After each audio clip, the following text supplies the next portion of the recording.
एक छोटे से गांव में आरव नाम का एक लड़का रहता था। हर रात खाना खाने और पढ़ाई पूरी करने के बाद वो अपने घर की छत पर जाकर चांद को देखा करता था। उसे चांद बहुत पसंद था। कभी चांद गोल थाली जैसा दिखता, कभी मुस्कुराहट जैसा और कभी बिल्कुल गायब हो जाता।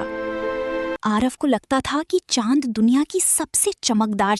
एक रात उसने अपनी दादी से कहा, दादी, मैं चाहता हूँ कि चांद सिर्फ मेरा हो जाए। दादी मुस्कुराई और बोली, सिर्फ तुम्हारा ही क्यों? आरव बोला, क्योंकि सब लोग उसे देखते हैं। अगर चांद मेरा होगा तो मैं सबसे खास बन जाऊंगा। दादी हल्के से हंसती, लेकिन कुछ बोली नहीं। अगली रात आरव ने एक बाल्टी में पानी भरा और उसमें देखा। उसे पानी में चांद दिखाई दिया।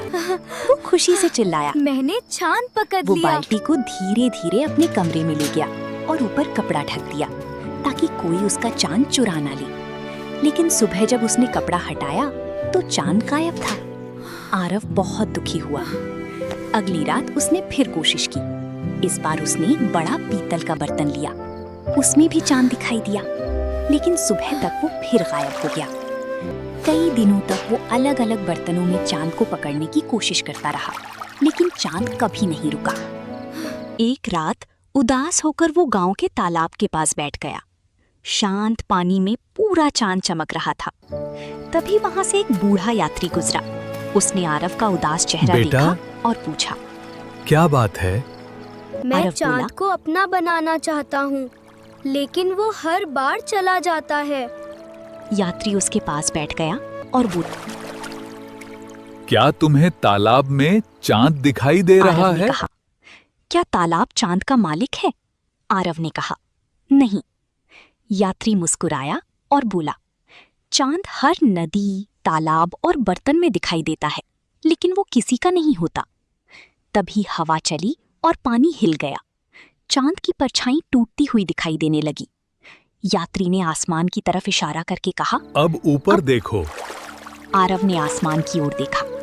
असली चांद तो वैसे ही पूरा और शांत चमक रहा था। यात्री बोला, चांद हमें एक बात सिखाता है, अच्छी चीजों को हमेशा अपना बनाने की जरूरत नहीं होती, उन्हें बस प्यार और खुशी से देखना चाहिए। आरव चुपचाप सोचने लगा। उस रात वो फिर छत पर गया, लेकिन इस बार उसने चांद को पकड़ने की कोशिश नहीं की। वो बस उसे देखता रहा। उसने देखा कि चांद की रोशनी हर घर पर बराबर पड़ रही थी, अमीर के घर पर भी और गरीब की झोपड़ी पर भी। चांद किसी एक का नहीं था, वो सबका था। तभी आरव को समझ आया कि खुशी बांटने से और बढ़ती है। अगले दिन उसने गांव के बच्चों को तालाब के पास बुलाया। सबने मिलकर छोटी छोटी दीपक पानी में बहाई और चांद की परछाई को देखते रहे। सब बहुत खुश थे। दादी उसके पास आई और मुस्कुराकर बोली, तो बेटा, क्या तुमने चांद को अपना बना लिया?